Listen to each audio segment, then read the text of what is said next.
I get questions all the time about Social Security. In fact, I got emails from two of you today on this issue. That was Rudy and Dave. Thank you for writing in, guys. And they both asked roughly the same thing.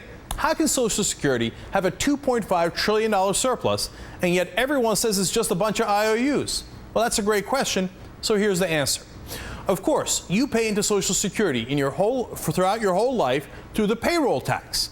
And for a long time, we collected more payroll tax than we had to pay out in benefits. So we built up a Social Security surplus, and that's what we have now, $2.5 trillion surplus. But here's the part they never tell you about.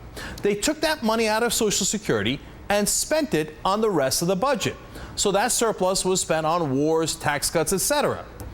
Now, they still owe you that money, like they owe China the money we borrowed from them to run our government in the short run.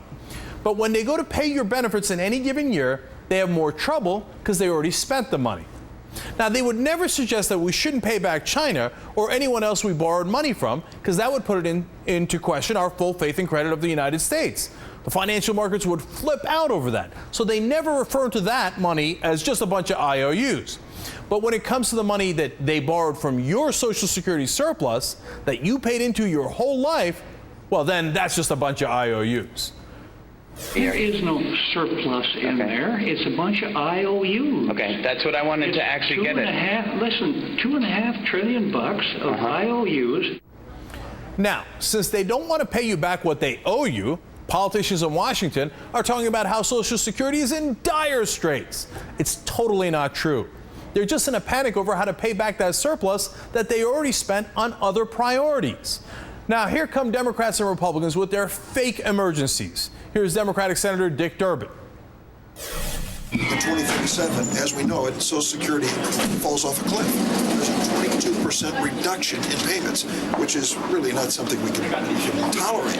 If we deal with it today, it's an easier solution than waiting. I think we ought to deal with it.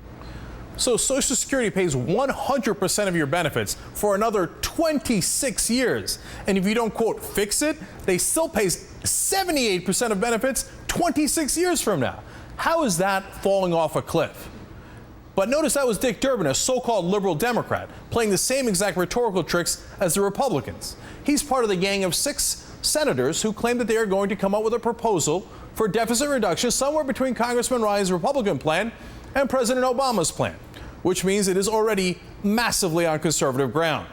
And as part of that plan, they will reform Social Security. Now, look, if reform means they raise the cap on who pays the payroll tax, and some of the upper brackets have to continue paying into Social Security at higher levels of income, great, no problem. That makes sense. Everybody chips in. If, on the other hand, they mean raising the retirement age, that means they are coming to rob you. They don't want to pay you your full benefits. They will make you work longer and not pay you the benefits you've gotten that you would have gotten if you had retired in the time that we have it now. That's when you should be in open revolt. Don't let the Republicans do that to you. But don't let the Democrats do that to you either. Don't let anyone try to pull the wool over your eyes on that. The Social Security surplus is real.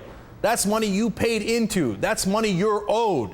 And under no circumstances should you let these Washington politicians take that from you.